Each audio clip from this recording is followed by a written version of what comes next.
Hi there. You are either watching or listening to The Climb, which is brought to you by the Digital Mastermind. I'm John Sarakis, and the Digital Mastermind is a group of agency owners, technologists, and marketers that is perfect for anyone looking for anything within those three subject areas. And we are the group if you want to grow your agency or your marketing firm. Go ahead and shoot me an email, john@digitalmastermind.com. All right.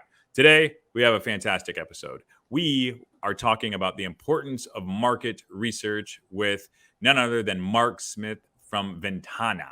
And before we get into that, I'd like to bring Dave out here with a very important question. Dave, how much money or what does it take for you to fill out a survey? I usually just don't do it. not for an Amazon gift card, not for I just hate that they always undersample how long it's going to take. They're like, this will only take a moment, and a moment is a very subjective amount of time. It is. And then you click on the next, and you're like, never mind. So I think we've talked about this before. Is it like G2 or some of the others? For a while they're giving out like $50 and $100 gift cards. And for software, I was like, yeah, I've used HubSpot. Yeah, I've used MailChimp. It was great, man. I was like literally getting enough to like buy Christmas gifts for people. But granted, it's real information they're getting from me. It's not like I'm BSing them. Correct. And you're also getting put on marketing lists. I mean, you're saying, hey, please contact me for the rest of my life about this bullshit I don't care about. So that's your ultimate save. That's why what about somebody outside of a grocery store or while you're walking down the street? They're like, hey, sir, do you got a couple minutes? No, thank you. Yeah. Do you ever get them coming to your door? Nah, definitely don't do it. So I talk about this a little bit in the episode where when I was in college, they made it sound like market research was everywhere. Like just, all right, going to school for marketing, like every company had it in a budget. And it didn't turn out to be the case. And now it's just trying to cobble up whatever I could when I got out of college to have some semblance of research, because that's essentially what I learned. So that's why I like this episode. We talk in depth about, how to get it, what it looks like, and some of the sources, that people can, attain to find what it is that they're looking for. Well, now it's mostly firms like, this one that does it for you. I mean, I would imagine probably in the 80s, like the companies themselves did their own market research, like bringing people in, showing them different examples of their products or whatnot. And then they were just like, outsource that. And I think the internet too, though, made everybody think that they could get as much as they wanted without really going through like scientific method and the right processes to make sure that you actually didn't have garbage data. Right. Because, I was just going to say, the internet's going to provide you garbage. Right. So, I mean, being able to sort that out, understand where the source is, and why and who and the demographic and all that stuff, that's a real skill. I mean, that's a real skill to understand how good your data is. And also, too, I mean, getting really clear on what it is that you want to know, because you'll hear people like, all right, what's the data for this? And it's like, all right, we're not even clear on what it is that we're trying to understand. And until we can actually figure out that, I mean, what the hell is the point of even having the data? Well, and like I said, at the company I worked before we started Oyoba, is that it was something like 53% of people that used our business intelligence software still trusted their gut over what the data was telling them. So, and that's I wonder though. I'd love to see if somebody could produce a study, send it over. Is that something that's aging out? Was that just because the older demographic that you were speaking to, or is that just a natural inkling? Right. I would say it's dying out. Yeah, I think people are growing. How should I put this? I mean, they're reliant on what the computer tells them is growing in the younger generations. Are you saying the younger generation is dumber? No, I'm saying they are more trusting, led by the device in their hand more than their gut. Yeah, you're telling me. I just had dinner with one of my nephews. Man, dude, you got a 13-year-old kid and a phone. That is just a terrible combination to have a conversation with. And they're just, I mean, every parent should look at a device being used by a young child before they choose to get their own child one. The amount of ads, the amount of market data that they're getting from these kids is insane.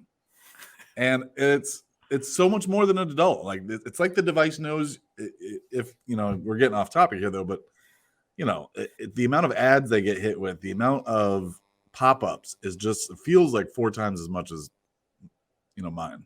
No, and those are a lot of the changes that are happening, and all that is market data on how to segment and target more. I mean, that's something we just talked about at the summit this year. The hardware changes that are being made, and Google delaying their rollout for the changes that they're making based on data collection.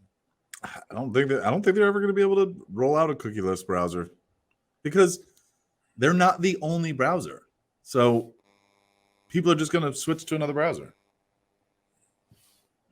I like to think that they'll figure it out. Have you looked up how much I saw this also? Let's get off topic real quick. Speaking of Google, right? Roger Goodell, you know how much he makes per year? It's a lot. $40 million, right? Yeah. Do you know how much the CEO of Alphabet, essentially Google, makes per year? $4 million. $200 million. Whoa. Yeah. And if you look at the growth comparison. Is that cash though, or is that stock options? Didn't say. Okay. Yeah. I would imagine a lot of that is equity. Possibly. I'm sure that's the compensation in there. Either way, cash out today, you'd walk away with $200 million. The point of me saying that is it's that person's job to figure out something like that, right? And I have a good feeling that they'll be able to maneuver, manipulate, or figure it out just because they can get all that data. Because if you don't have that, you don't have the product that's built that company. Like it's completely built on that whole thesis. All they're going to do is give you an SEO boost to your website if you operate in a cookieless environment. So then everyone's going to do it because everyone's beholden to the monopoly that is the Google search engine. Right. But then they still hold all the data. I know. Yeah. Also, the little, and again, we're off topic here, but the little trick in the wording is that they don't want to ban first-party cookies. It's third-party cookies. Right.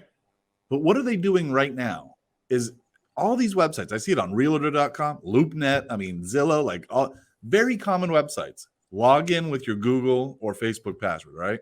Mm-hmm. If you use that, then it's no longer a third-party cookie. It's part of their website. It's a first-party cookie, but it's Facebook's or it's Google's.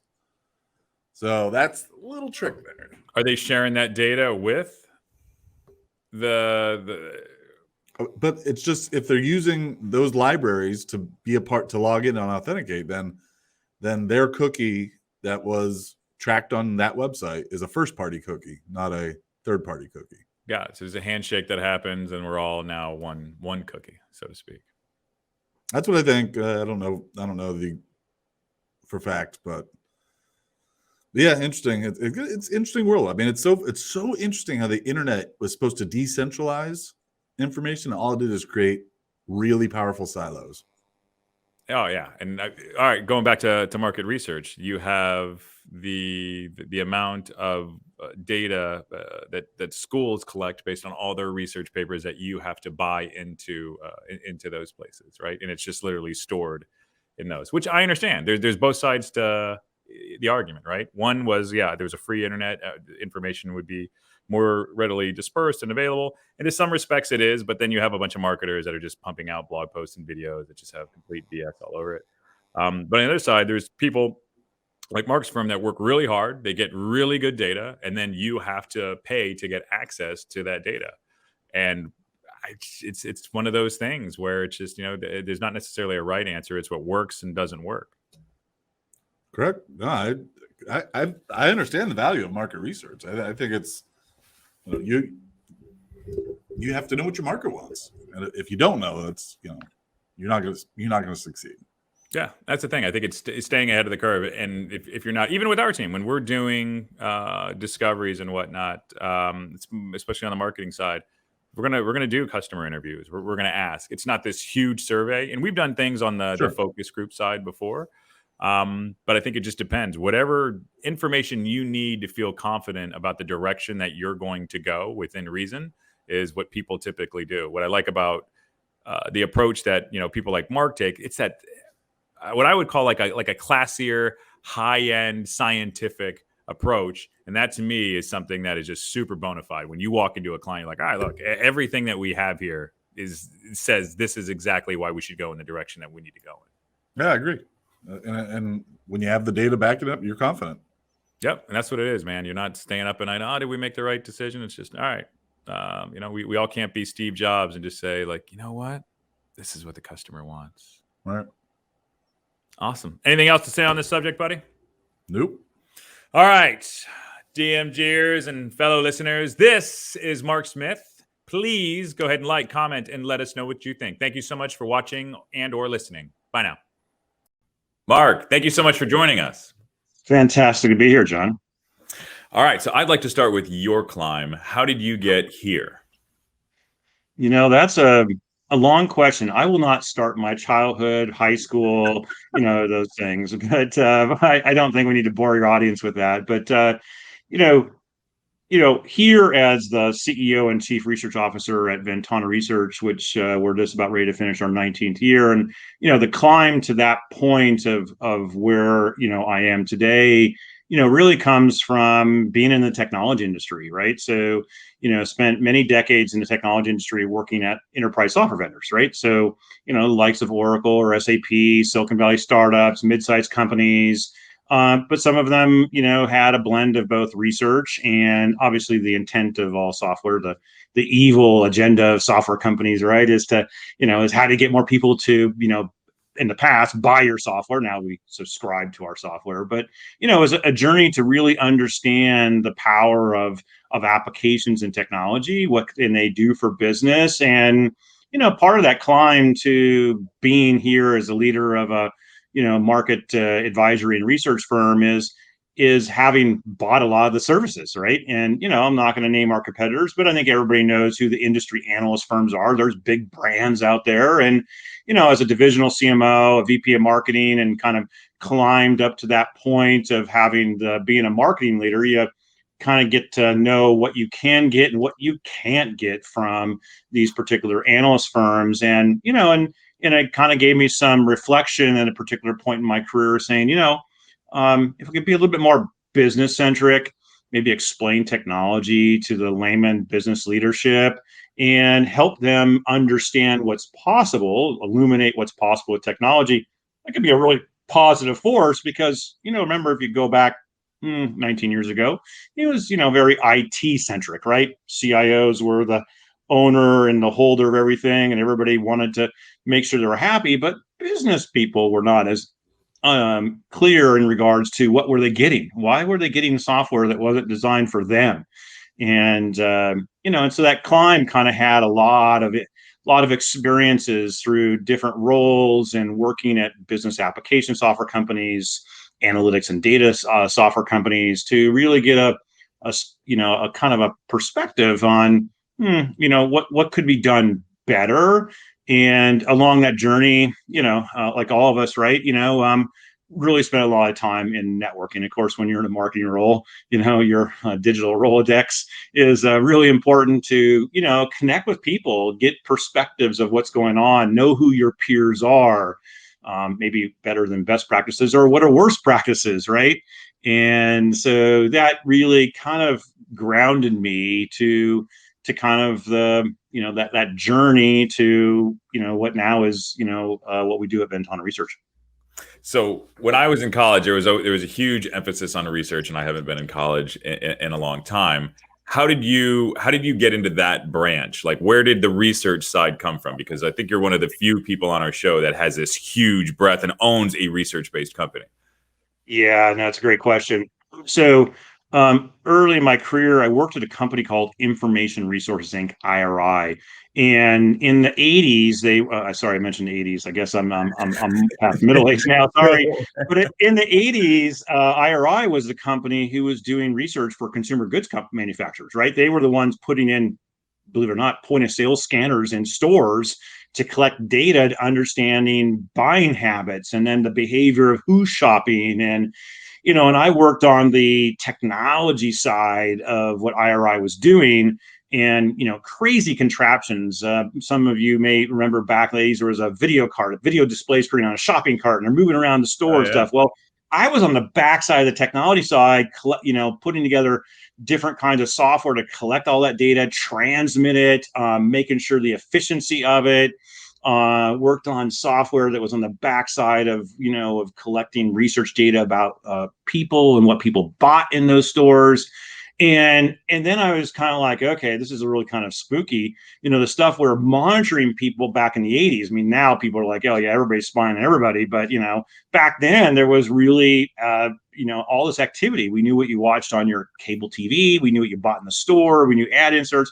And I kind of had a really good perspective of kind of the technology side. And I learned a lot from some of the smartest people. IRI was kind of the place for graduates in market research to go work. Because if you were looking to really understand and what was going on with Procter and Gamble or Coca-Cola, you either went to work there or you worked at IRI or their competitor Nielsen. Okay. So, and that was really good, but it was like, yeah, I want to kind of get in the software side. So I went over to the complete enterprise software side of IRI and, spent some years there really understanding the decision support, the analytics, the data side of things. And, that point in my career was around 95.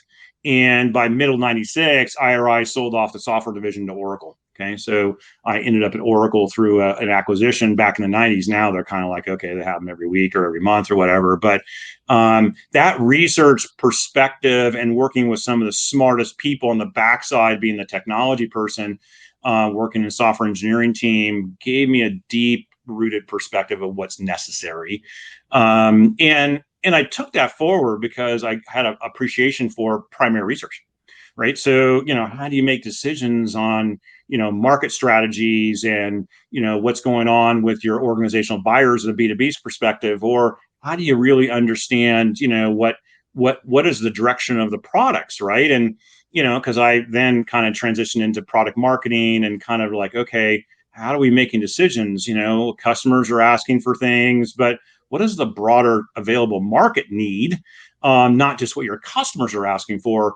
And that led me to conclusion over 5 years. There was just a lack of really good primary research to really understand what's going on. And a lot of decisions are made on human bias. People believe, okay, bias could be a bunch of your largest customers say you must have this or we will not buy more from you. Okay, that's a bias. Or you have people with great, resumes and great experience, but their experiences bias a direction of an overall product line. So, they're important ingredients, but not the whole thing. So that really kind of led me to the point of why is there not more market research? And I did go work for an industry analyst firm who, and for a short period of time, and it was clear they didn't understand primary research, the methodology, the process. It was kind of all over the place. I'm like, there's got to be a better way to do this. And that was, part of us embarking, back in 2002, saying, market research should be a foundational ingredient to educating the marketplace, advising the marketplace. How do you not have that? And try to reduce that human bias by listening, right? And of course, we all talk about listening to our customers and voice of the customer, but, listening is important to understand what the audience you're serving needs. And that's how, long answer, maybe went back into my journey and revealed my age, but what really became an important element of Ventana research and why we just don't call us Ventana. It is Ventana research, because research is a required ingredient for what we believe is important in being industry analysts. I've seen so many companies and even other agencies where research isn't even a part of their landscape, or it's very surface level. Where are companies going wrong? Like, how can they start their own research programs? Like, what does that look like? Yeah, it's and if you go back to kind of the early, I would say late 90s, early 2000, it was pretty easy to go and, you throw up a survey and people are like, oh, I got research, I got a survey. It's like, no, surveys are a collection mechanism. Okay. They collect data. A survey is part of that process, and everybody was just throwing these things up, right? I mean, we seem like every hour you get, it's like, take my survey. And inevitably, the audiences got tired. and of getting all this stuff, and they didn't see value coming from that as well.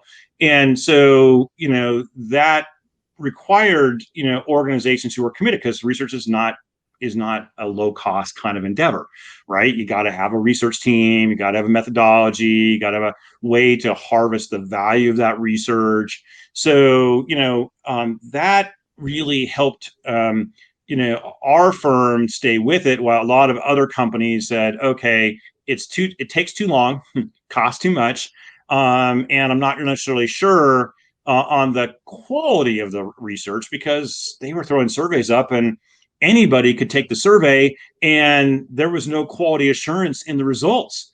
And I would look at some of these things and I'm like, show me the demographic representation of that. And you start looking at demographics and you're like, okay, is maybe, but anybody can falsify their information in a survey, because these days you want to get the incentive, right?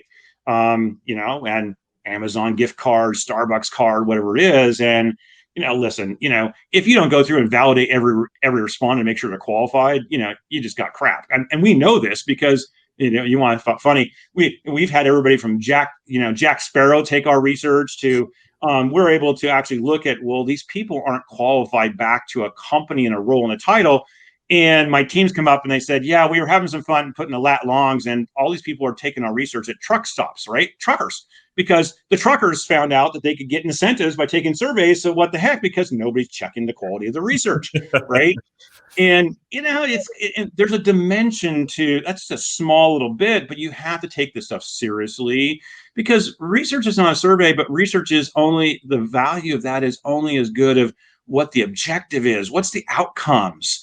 And and it's not easy, and people have kind of bypassed a lot of that. And I would say, predominantly in the technology industry specifically, a lot of the tech industry just makes bets. Okay, they just say, okay, we know we got to go this way, so it's directionally good enough. And that's why you have winners and losers in startups, because they think that they've got it figured out, but the reality is they don't. It doesn't help these days where there's so much private equity and venture capital just like throwing money, and it's like, hey, maybe they only have to be 50% directionally correct to hit their number, right? But back to your point of the research is something that you have to be principled in what your role is in the industry. And our role is both being a market research firm, but also being a technology industry analyst firm. And that intersection is something we take very seriously. Now, could you not to necessarily say your cost, but you can just give out any ranges? Let's say somebody wants to do some primary research. What should they be prepared for from a budget standpoint? Like, hey, what is the entry? Well, if you wanted to go and just, there's people who's like, oh, okay, I can go write down 10 questions, throw it to some consultant, they code it up and throw it out there, and they put it on their Twitter link, and away they go. Okay, sure, you could spend, $5,000 to $8,000. You probably already have a survey platform you might use for customer employee feedback, and you can now, it's like, okay, I'll use this for collecting, data from the marketplace. I mean, you can go the really cheap and have bad research, or you can go and actually have to invest in having, the question is, okay, well, what's your methodology? What's the framework of how you're designing your research? And most companies like, okay, I can't afford to hire a, statistics person and a research person, so I'll go and outsource it. And, people can outsource. We don't do custom research. We do research aligned to our focus in the marketplace, and we do that a little bit differently. But if you went out to a custom research house, I mean, it could cost you $50,000 to, $100,000. Okay.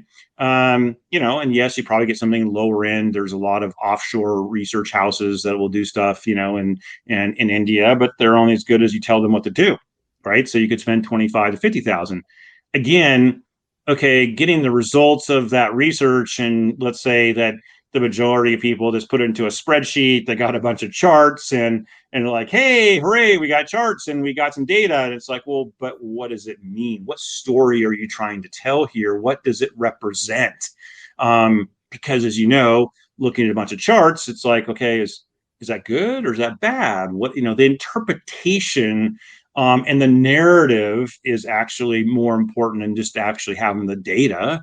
And most people don't realize that part of it, because a lot of times you'll see these results and it's just page after page of statistics and charts, and it's like, okay, tell me something that's relevant for me. Do I care, or is this only really good for one person who's going to really geek out with that, that viewpoint? And that's something that's inspired us to ensure that we're writing, all of our research results in things like key insights, best practices. What's the, what are the things that somebody can take away, and the research supports that story.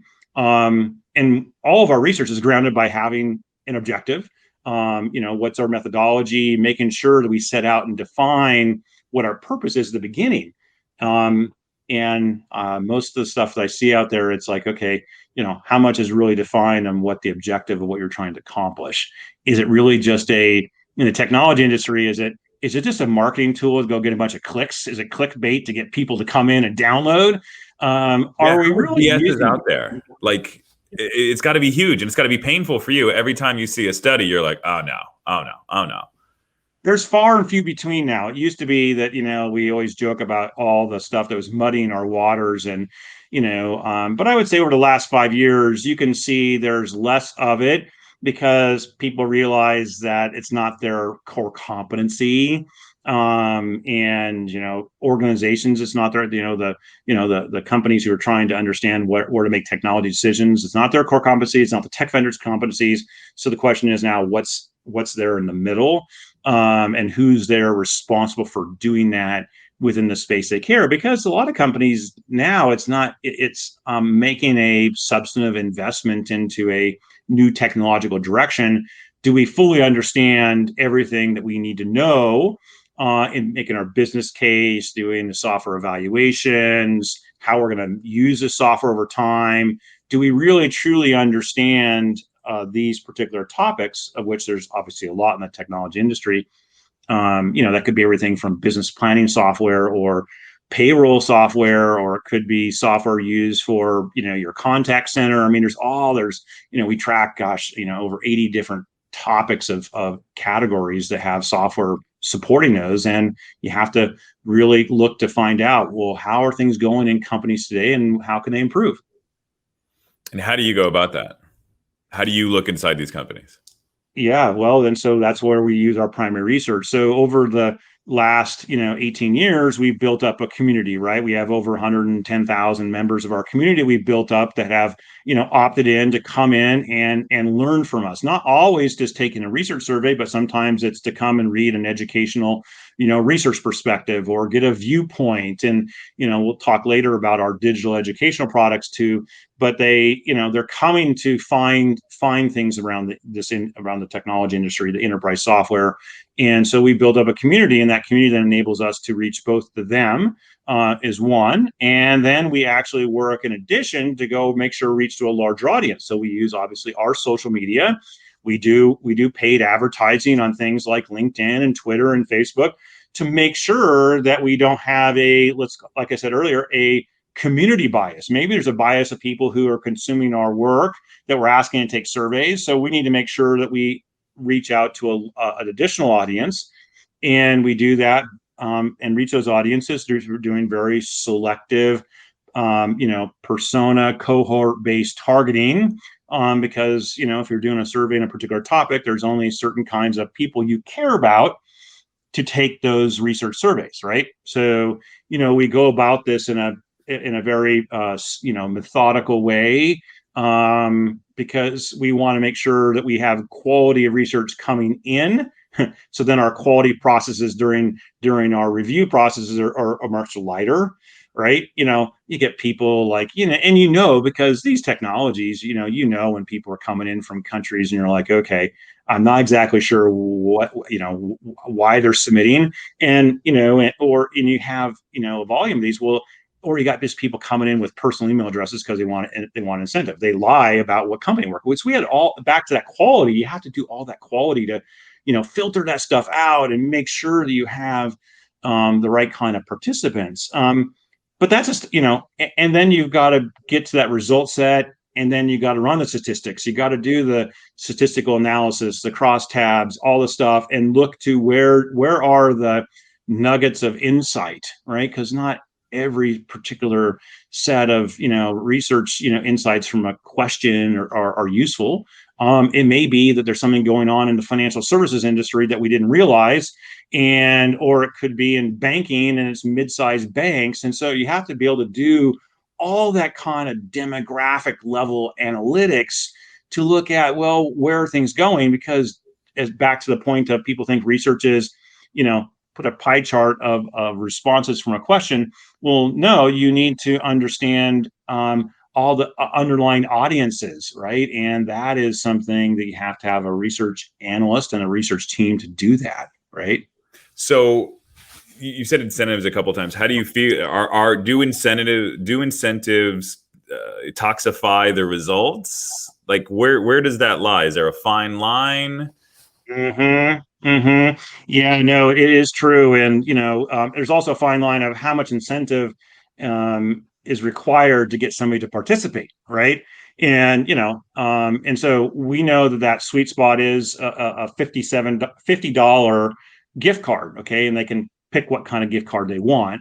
But we knew that as we looked at it, and it's like, okay, $25 for 30 minutes of time is not enough.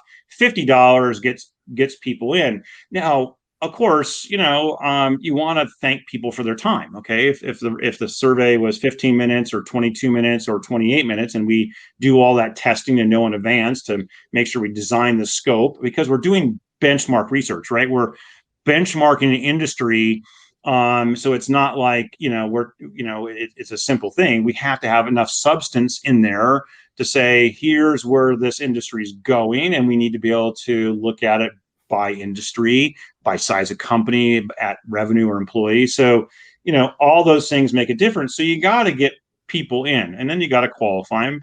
And then sometimes you need to run contests, right? You'll be selected. The first 500 people will be selected for, a $500 or whatever, right? So, incentives are a requirement. You can't go out and do research without thinking about the incentive part of things. And it is how fast do you want your response, fill up your respondents, your qualified respondents. And from a marketing audience perspective, we look at it from the whole chain of the cost per qualified participant, right? So, if you look at that cost from, putting that targeted ad, inside of LinkedIn, or a LinkedIn in-mail promotion, that click through, then okay, what does it take to get them to start the survey, then finish the survey, then they've got their incentive if they were qualified. And so you have to look at that whole chain and have metrics to know what is that cost per qualified participant. And it's different for different audiences, right? We know it's different to track, a finance audience to participate versus an audience focused on analytics or data or HR. It's also important to know, well, where are those audiences at, right? I mean, HR people happen to respond at a higher rate from Facebook, because I guess they got it open on their desktop, than LinkedIn. But if you look at other business professionals in LinkedIn, they'll have a higher response rate. Some respond better at in-mail promotions than just doing that little little block that's showing up as they're scrolling through. So you have to get down to that level of science to make sure you understand, because now the question is, okay, let's just say this $200 all in cost per qualified participant. I just made up the number. It can range. I now want 500 participants. Okay. There's a raw cost of doing research. Okay. Then you have all the value added people skills to understand how to interpret that research. What does that mean, and how do you use it? Right. Yeah. Like how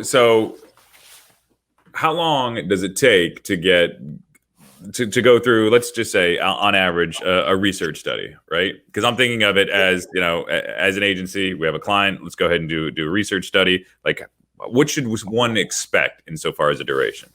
Yeah, I mean, it can take, it might take you 30 to 60 days just to get that targeted audience, and based on how specific you are about your audience. If you're doing a general, landscape survey, all marketing professionals in all industries, okay, well, it's a pretty broad net, and you're going to have to statistically have a higher number of respondents to represent that. But if you're looking at marketing professionals and the retail industry, then okay, and I'm worried about getting sentiment of marketing leaders, and I start to get to an audience, okay, now it might take, it could take a little bit longer, but it's how you dial in. So that could take 30 to 60 days to get you a qualified and statistically representative audience. And then the question is, what kinds of analytics interpretation of that do you need? Maybe it's just used to make some decisions, and frankly, you just need a consultation and presented, compared to, no, I actually want to have an industry white paper, and I want to do a webinar, and I want to do this. And, and that could take another additional 30, 60 days, as we know, to put those things in place. So, you're looking at anywhere from 60 days to, 6 months, depending on if you want to go to market. A lot of marketing executives are like, they want to do it, and can we talk about that in 2 weeks? Okay, there's no, like, people just don't magically say, I don't want to take a survey, because that doesn't really happen anymore, and that's only a small piece of that overall process, right? Yeah. So insofar as budgets, and I know I go to money and time, I'm just looking at these really pillars. Like, what should a company's marketing research budget be? Well, and I won't use the two words, it depends, but it does depend. Because, let's be honest, the question now is, what role does it place in regards to your marketing decisions? Okay, is it about where you're gonna do your own go to market and targeted advertising? Is it around particular marketing strategies to particular audiences, because you have a vertical industry strategy and you want to go after verticals? And so, these things have a substantive impact on how much money should you allocate. Should it be $100,000, or should it be $1 million?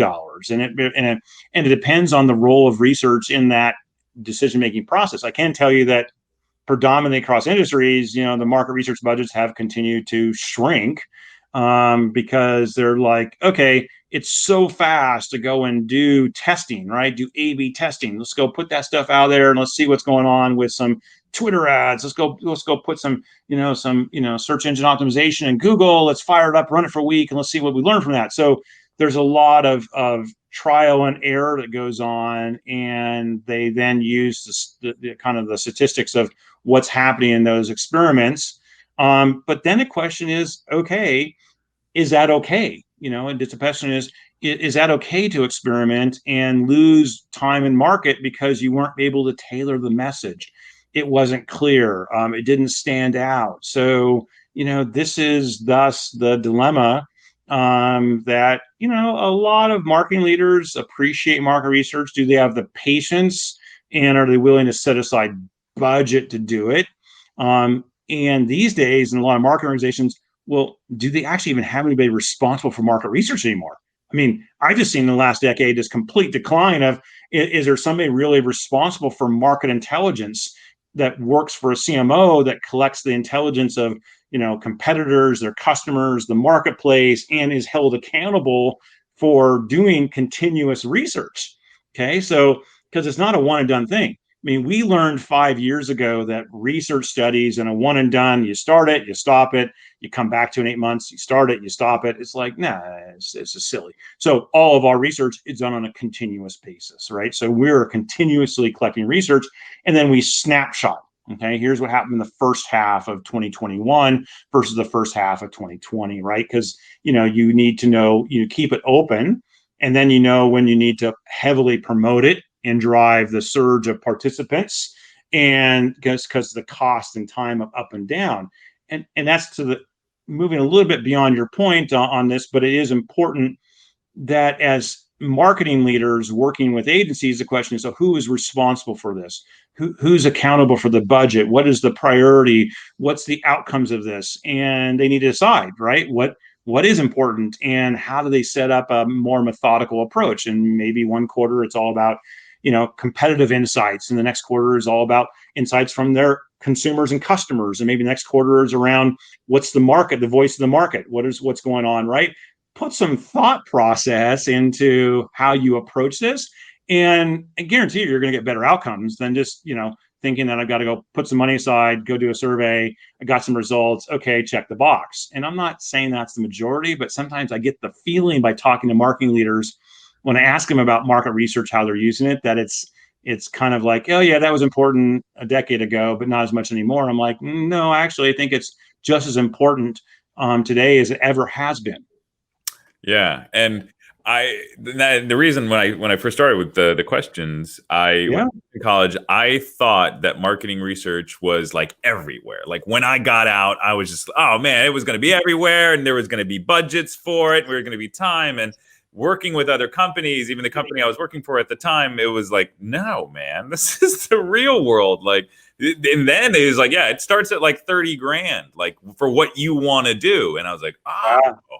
All right. Yeah, the academic world is still living on teaching. I think that it's a prevalent thing, and it's still the way, right? I mean, we bring in interns from leading universities work here. We've had 8 through the summer, and and there's expectations of ask them. It's like, hey, how does this line up with what you're being taught, and the things that you expected, and it's interesting of what they are being taught to what is really being done, and then get kind of a pragmatic perspective, like, okay, got it, right? Because once you start interacting and working with companies and their marketing teams, and realize, okay, you still have to inspire them about research. And that's why research is still important, but what you do with it, right? How do you educate the marketplace is not about a research report. Okay. It's not about 50 pages of stuff anymore.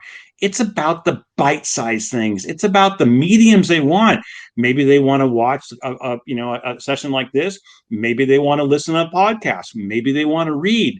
Do they have 15 minutes of time, or do they have 5 minutes of time? You have to kind of reimagine what is required to educate the marketplace, and then how do your research insights help empower that journey.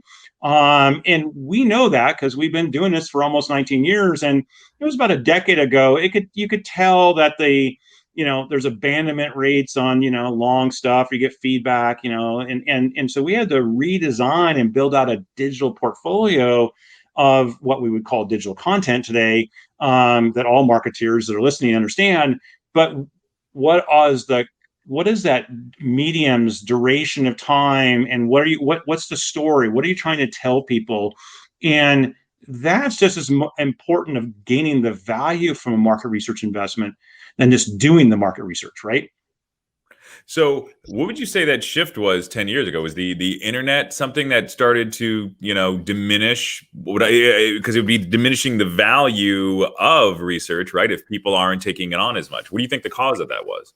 There's a couple of things. Number one, time is most people's most valuable asset, I think. And as people got inundated with 12-page, 15-page white papers, it's kind of like they just don't have time to go read one of these every single week. It's like, oh my God, that's an hour. It was hour read time, and so time is the first element of that, and that's why reimagining, even simple as what are you trying to educate and communicate in a white paper, is really important. The other thing is relevance, right? And it is the relevance of what the research is about and important for that individual's career, right? It's the, what's in it for me. So is it important for their career, their organizational responsibility? And what you had was just a lot of stuff that's being published out there, right? And everybody's like, I want to publish this stuff, I want to do stuff, and push more and more and more and more out there. And people just said, okay, I don't have the time, it doesn't appear relevant enough for me. And you can change the 70 characters all you want, or whatever it is, the subject line of an email, or the first 25 characters, but you have to kind of rethink about how do you ensure that they see it as relevant, right? What are they going to learn? And that all those things kind of hit a collision point. And that's really where you saw kind of the beginning of the decline of the amount of market research out there, because it's like, well, if I can't get a lot of people to read this thing, then it's not relevant, so let's not do it anymore. It's like, well, no, you didn't actually reimagine how you communicate the results in a relevant and a time-based duration. Okay. And so, and we saw that, and we had to reimagine what we did and how we approached it. So the supply simply just didn't meet the demand. There was too much content created with the data and nobody there to consume it. A deluge of supply and not understanding demand signals, right?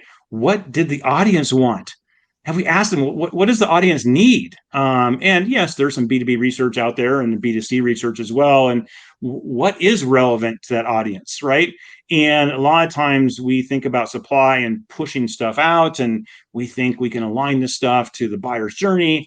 But is that what they really need? Or what segment of that audience really needs it? Maybe there's, and we've seen there's good stuff out there. So there's executive leadership series for senior executives, and sometimes there's down at the brass tacks of best practices that might be that manager, senior manager, director level.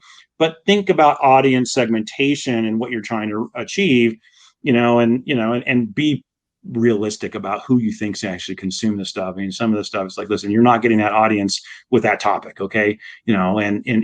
Really understand what's important to that audience. I think it's interesting there. So you have this data. So on one side, you're like you're a data scientist, but on the other, you are a marketer. You are looking at it from the position of how is this going to be received. So with that, what is everything that falls under quote unquote market research? Yeah, and we have, and in market research being one of our areas of expertise, we now have to be also marketing masters on the other side, because if you're not, then you're not exploiting the value of what is in many cases a cost of doing business in our industry, right? Because a lot of times it's not like we're making profits from our market research. It's a requirement to be effective in advising and educating the marketplace. And to do that, then you have to have really good marketing skill sets, right? Because in the end, we're advising CMOs as well and helping them understand the full potential. So we have to be able to do it ourselves. And then you can't, that means that we go through and do the similar type of things, right? When we're running our inbound outbound marketing here, and we're doing that, we're metrics based, looking at the response rates by expertise and personas.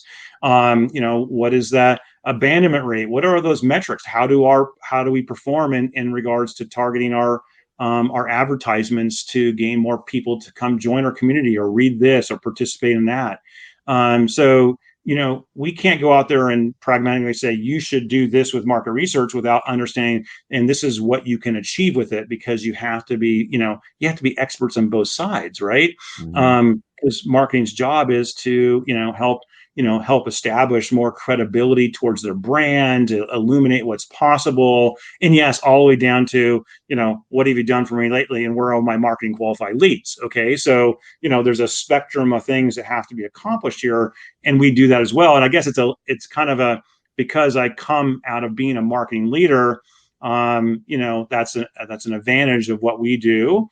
And something I aspire our VP of marketing and our digital marketing that works for her as well. They do a fantastic job of continuing to try new things, experiment, and help understand how to bring the marketing, the market research, and then in the middle, you have to have subject matter expertise, right? We can't make this stuff up. I mean, when you're talking about HCM or Office of Finance or customer experience or, data and analytics, you have to have subject matter expertise. That means you have to have people who have done it for decades, right? And that's our job. You can't be an industry analyst firm and just have a bunch of people who don't have no experience in their career. That's a super important foundation that we have, because you can't go educate the market with research insights and marketing without having somebody who understands how to tell the story to the audience, right? Right. Now, so with your firm, are you speaking with CMOs now? Yeah, absolutely. I mean, What do they want to know most is the question that I'd like to ask. In the tech, so particularly one dimension of ours is that we have we have what we call market coverage, right? So to Yeah. track the technology industry, and we have 10 expertise areas on VentanaResearch.com. And in each of those, then there are a set of technology vendors that participate. So we, and in our technology coverage, there's probably around 700 technology vendors in coverage, from the biggest of big B2B software companies to, smaller ones who got started 2 years ago, right? So, they come into our organization as CMOs and people in their organization, digital marketing, demand gen, customer marketing, partner marketing, industry marketing, based on the size of the company. They're looking for research insights, but more importantly, they're looking for digital content that can inspire the audiences they're trying to reach, because they need somebody that's a authoritative and independent to educate in the topic. Our job is not to educate on their technology. The vendors can write their own white papers or get agencies to put together content portfolios. Our job is, as a thought leader and subject matter expertise, is to develop the content that they can use to drive more engagement, right? And in marketing, which then obviously rolls up to the CMO, and the CMOs are looking at, well, what is the latest in market research, marketing strategies? What do we find? Because they know we're a little bit different, that we've invested into the people in the technology stack to ensure that we can, guide them, because they want a trusted partner to make sure that they're like, okay, and you guys know how this stuff actually works, and what are, giving them guidance on effective marketing strategies to drive engagement, right? Right. Most analyst firms don't do that because they're either super big and they've lost touch with that, or they're small and they haven't invested into their own marketing and their own technology stack. It's not just a website, it's a community. We know when you come to VentanaResearch.com, through progressive profiling and tracking, and yes, we use, HubSpot as our platform. We know exactly, where you're at and what you're doing. And we do our best to personalize those experiences based on, what you've defined as your role and responsibility in the organization. Got it. Yeah, and that's I'm sure that's what our audience would like to know, is like, all right, yeah, how are the CMOs thinking? Granted, we have CMOs that listen to this as well, but yeah, what are the things that are top of mind for them from a research standpoint? And like you said, yeah, I think it's using that primary data that they can use. Do you also see that people are using this on an innovation standpoint, and they're shaping their customer experience and their product experience based on the research? Yeah, there's a couple of things. Our benchmark research has a performance model. You could call it a maturity model, right? So what are the laggards doing? What are the leaders doing? So we understand in the target audiences that, CMOs and marketing organizations trying to reach, okay, where is the tail at, and where if they want to go after early adopters, okay, so what are the things that are happening with early adopters, right? And sometimes it's challenging to stay on top of that because things are changing rapidly.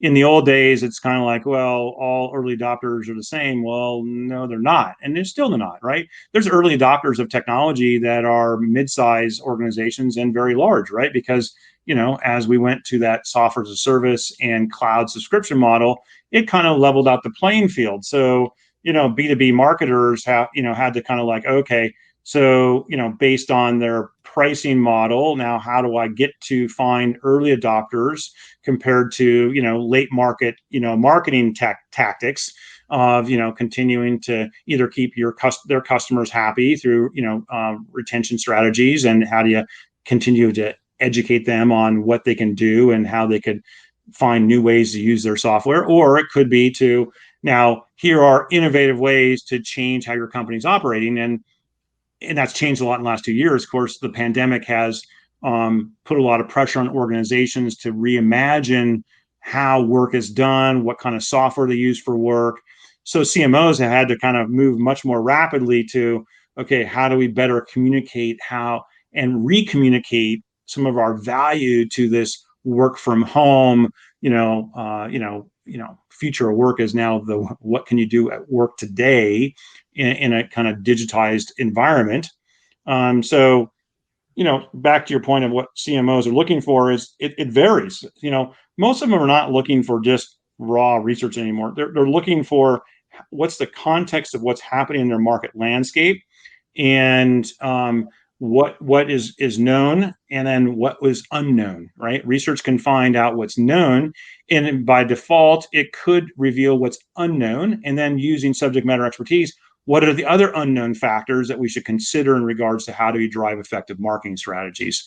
And CMOs are in a spectrum because they're all trying to, they're all trying to have the most impact in the tenure of time they're at an organization, right? And we know that some CMOs have a shorter tenure, and some have a longer tenure, baby. Yeah. And that's important, and it's also important to take in context of sometimes the unknowns become knowns, and the question is how much risk taking is done by CMOs. And let me give you one example. So we all know that customer experience, everybody wants a great customer experience, right? They want to make sure of that. So as consumers or customers, we want to have that. Now, whose responsibility is it to market the customer experience of an organization? Well, I mean, by default, if you're the chief marketing officer, you should market customer experience, right? In the B2B tech industry, if you go up to vendors' websites and look at, well, how are they communicating the customer experience? Most times they'll give you just more case studies. Oh, here's case studies, customer A did this, customer B. What is the customer experience? What is the journey, the customer journey that you're providing from first touch to continued use of your software, right? And that runs to the front office, marketing, sales, customer service. It goes to contracts, invoicing, depending on what part of the technology you're in. If you're in another industry, in retail or banking, okay, well, great. So if you go up to most companies' websites, you'll see it's like they're not telling their audience what is their customer experience and why is that important for doing business, right? It's a retention strategy for existing customers. We're investing to make sure that we care, right? And it's not just a bunch of Barney talk. You have to follow through that.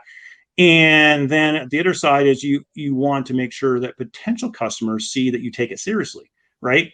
And for some companies, they've hired chief customer officers who are predominantly trying to figure out how to make sure the customer operations is working better. They don't do marketing about their customer experience, which they've been told they're held accountable for. CMOs are like, well, it's not really our job. So, you have research that says customer experience is important. Everybody knows the CX movement has happened. Now, how important a priority should that be for CMOs or maybe customer marketing working for them? Well, they have to take a leap of faith and say, no, you know what? We have to do better. We need to represent what is important in the values of our corporation around customer experience, and marketing as a brand leader and as an organization needs to represent not just their work, but the company's work, right? And this is just one example of you have to have experience and expertise with research to say there's more you need to do here. And there is not our research, but there's B2B research that says, there's 8 to 12 impressions before somebody talks to a salesperson, right? If you're in B2B, it's like, okay, well, if it's 4, if it's 12, they're going to go browse around your digital property. And it's not just about features and functions anymore, right? And back to your point, it's, okay, what's the customer experience? But what is the product experience, right? I can go and create all these really great little, capabilities, but they're designed for one audience, not for the entire organization to use. So is it manageable? Is it reliable? Right. And so we do a lot of our own research on the technology vendors on what kind of product experience do they provide? Because, you kind of want to know if I'm going to make a commitment to some software that I'm going to embed and probably use for the next 3, 5, 7 years, I better darn well make sure that they're actually investing into innovation, good digital experiences, user experiences that my own workforce needs, right? And so it's the other kind of research we do, which is around, well, what is that product experience of these technology vendors? And then how do we advise and guide buyers of the software to ensure, okay, the product experience is good here, needs some improvement here, by the vendor's customer experience, not so clear. And you should look for these kinds of challenges when you go and evaluate software, because we have to do that as a market research firm in the tech industry. Make sense? Yeah. And you have the data sets and the team to make sure that everything is sound. Different kind of research, right? Primary research on the organizations and buyers. Now we got to do that primary frontline research to evaluate these vendors' software and go through that and their organizational approach to it, because our buyers want to be educated on the topics, but they also want to be educated on who are the vendors, and then how are those vendors actually reaching their potential requirements, right? So it's a combination of market research that we blend together on both the demand side, the supply side of the tech industry, and then be able to bring that out in digestible educational moments, that organizations want to have. Love it. So one question about your company. You've been doing it for 19 years. You've had Ventana Research for 19 years. So what would you recommend to any other business leader as maybe a pillar of success of how you've almost made it to 20, which I'm confident you will? I sure darn hope so. I plan to. And, people always say, it's like, how long are you going to do this, Mark? I said, I don't know. I have no plans to retire, and I'm still feeling pretty young. And I think the first 18 years, actually, we learned a lot. You make mistakes, you find success points, and then you kind of chart the course. And I told people and my team knows our best years are to come, and our company's not for sale, and I can guarantee that. But first is just having a great team. I'll just start with the core stuff that kind of is obvious, but not always obvious, right? I have a fantastic leadership team, right? Across sales and marketing and customer experience and analyst and product and finance. And, it takes time sometimes to get the right people in a team, that really can then take, both the culture and values of your organization that you have to actually demonstrate. So team values, our purpose, our identity, what we're here to do, right? We're not here to go and raise $20 million of capital and try to supersize something that may not work. We're here on a steady course to be a firm of reason and have a point of view in the area of the technology market we cover. We don't cover everything, right? We cover the business side of enterprise software and the underlying technology that supports them, right? So we're not trying to go after everything. So team and a focus of what our purpose is, and it takes a lot of patience, right? Sometimes you're impatient and you need to work your team. And I'd say that the big thing that I've learned, and I think we pivoted more to that about 4 years ago, we realized, while our clients are important, have we truly lived up to establishing our own client experience? So my other advice leaders is really truly look at your customer experience, your CX. And we realized there was a lot more we could do, right? There's a lot more always. You'll never have it right, okay? It's continuous improvement. And so we said, well, if we can take the work that we're doing and really truly make our clients at the middle and really map out that customer journey and all the things we're doing to improve it. And then we branded it. We called it the Ventana experience, right? So, our clients know that our commitment is around our Ventana experience, which is what we do to help them be successful and then have the experience of our team and our commitment to their success. And that was an important reflection time. And that time also realized that we needed to have, client pods, right? So you have people representatives working together to ensure a client successful, and you need to meet routinely. You need to have objectives. You need to have metrics to do these things. These are all lessons learned over, frankly, the last 5 years, and probably further optimized in the last 3. And when you start to kind of step back, and your role as a leader is to enable people in your organization to be successful, well, and then inspire them to achieve things, then you are setting yourself up for success, as long as you listen and use research, because you need to do research from your own clients, and we do that. I mean, we have a client 360 survey. Okay, so we want to get a 360 feedback of our clients. Yes, inside of our client 360, and we ask our clients, based on their role and responsibility, are the executive sponsor, the frontline person. We ask them to fill it out once a year, but it's not just on a scale of 0 to 10. Would you refer us to another company? Okay, NPS is useful, but it's anecdotal. Okay, so yes, do we have an NPS question in our client 360? Yes. But what you're trying to do is get feedback of your client journey, right? How was the marketing experience? How was the sales experience? How was your onboarding experience? How was the fulfillment of our products that we provide to them? How was it impactful to what you're doing in the marketplace? Would you do business with Ventana again? And yes, would you refer Ventana to a colleague? Right. Those are it's a really quick tour of a series of things that are really important, that business leaders should really make sure they take to heart, and they have to not just talk about it.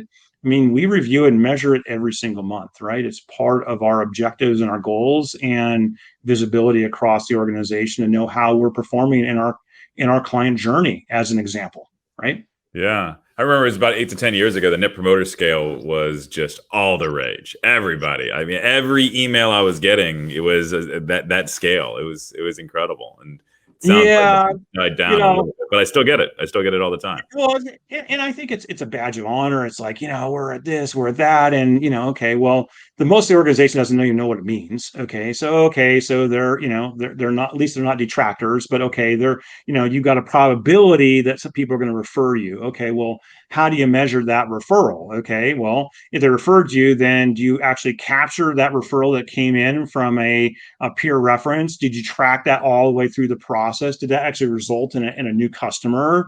There's so many other things there, and there was a lot of hype and hysteria about it. And there's still a little bit of it, but it's a heck of a lot better. We were maybe a naysayer back 5-6 years ago, and we said, hey, important metric, but there's a portfolio of metrics more important. And then what are the key indicators for a corporation's success and also a marketing organization's success? And NPS is only one small piece of the overall story. Yep, it's the tip of the iceberg. I completely agree, and it leads to a lot of others. We've covered a ton here, but is there anything that we haven't covered that you believe the world should know? Well, I think, for everybody here is marketeers and looking at how to drive better success. I think digital experiences are probably the thing that, we've seen a lot of conversation about, right? You can see in the tech industry, there's a move towards DXP, digital experience platforms, right? Okay. There are fancier website and CMSs that actually now truly actually have some level of personalization. But what truly are the digital experiences? How good are your digital experiences today? It's important to realize the audiences you're trying to reach. And if that's it's that experience from that first touch where they found you on Facebook, or it was from an inbound email, or was it from, whatever it might be, what truly is a digital experience, right? And, I'm talking about the digital experiences in the moments that actually matter, right? How do you build reputation and credibility in an audience? And I'm not talking, it's one of those things where we take that very seriously. When we learned this about 6 years ago, that you put together all these great digital content, right? And we've got 15 different products, ebooks to infographics to viewpoints to Q&A, all the stuff to fit that mediums and duration. And you can do all that work you want, but is the digital experience effective for the audience, right? And our audience has said, gosh, I would like to continue the learning. Right? What's the next thing, right? How do you lead them to that next thing? And when you start creating digital content and you put them in containers that are very difficult to have your brand in that digital experience, right? And so, everybody, and predominantly the industry, everybody puts them into Adobe Acrobat files, right? PDFs. And we all know that PDFs on a mobile device, where majority of things are happening on smartphones and tablets for a lot of audiences, you go to an Acrobat container that's either embedded in a web page, it's really terrible because it doesn't size and work properly, or it is complete, takes you to the Adobe application and you lost your entire brand, right? CMOs don't realize that the majority of the marketing they're doing to provide these additional resources, they're losing brand impressions because they haven't reimagined the digital experience. And we realized that, and we had to build responsive experiences. Okay. And so that, it's on the site, right? So, the brand is still up there and it resizes based on, it's a big tablet, a small tablet, or a small phone. But it doesn't stop there, right? We had people who said, hey, gosh, love the typeface and I got to zoom in. Could you give me some controls to, increase the typeface, right? The font size. Could you do, so for people who have glasses or contacts. So, what are those other things you can do in that digital experience to retain your brand, give them a continuation of that journey, because maybe they actually want to keep learning. Maybe that 10 minutes leads to another 10 minutes, leads to 25 minutes, and then leads to clicking into that form. The magical, I put my email address in there, and now I reveal what company I work for. And that's something that we have an extreme passion for. And it's part of what we do in delivering our own digital content products, is that all of our digital experiences, we provide our clients, we provide them not just Adobe Acrobat, because there's still a lot of mainstream. We've always done that way. Why would we change?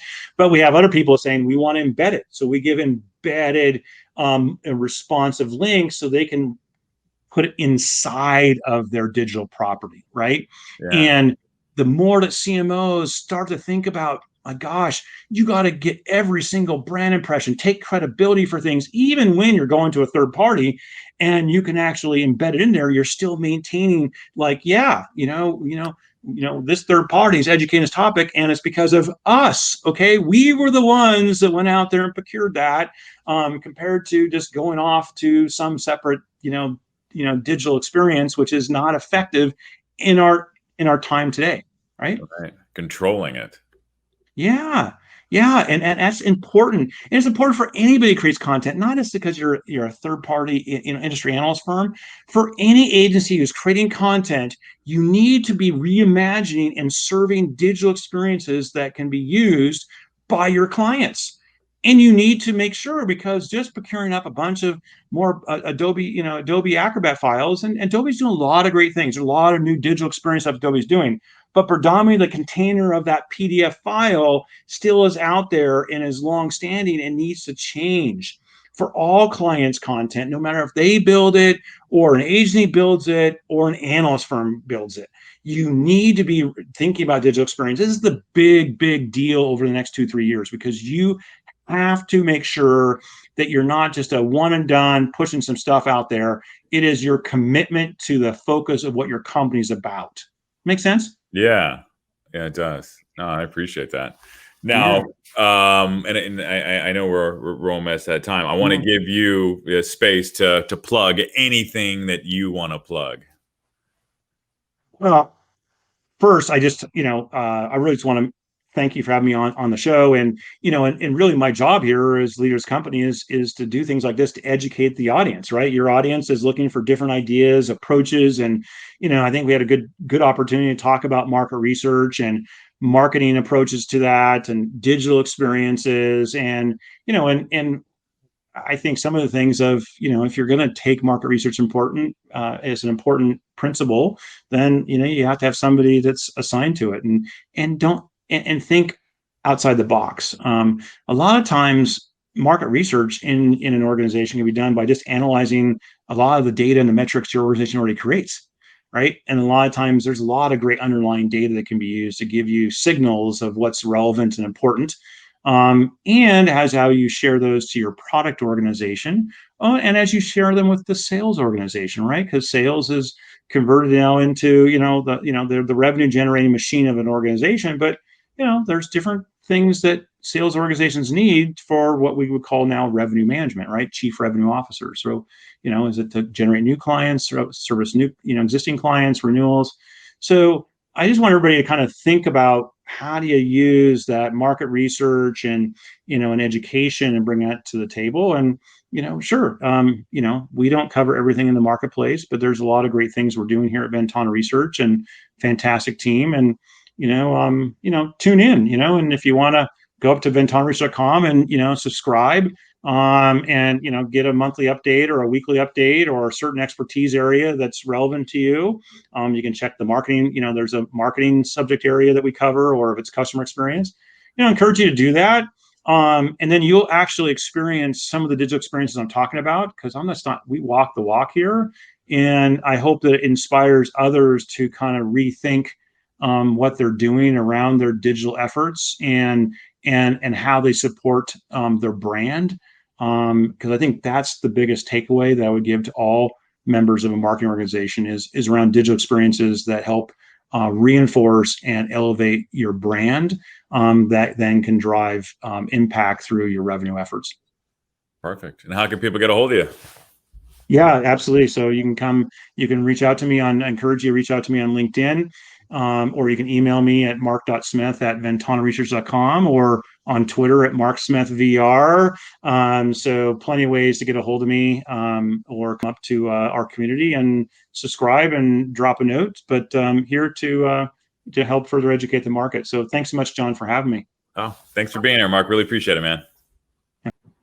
Hope you enjoyed our episode. Please subscribe and review wherever you can. And if you would like to join the Digital Mastermind, go ahead and shoot me an email at jon@digitalmastermind.com, or visit us at digitalmastermind.com. We'll see you next time. Thanks. Bye now.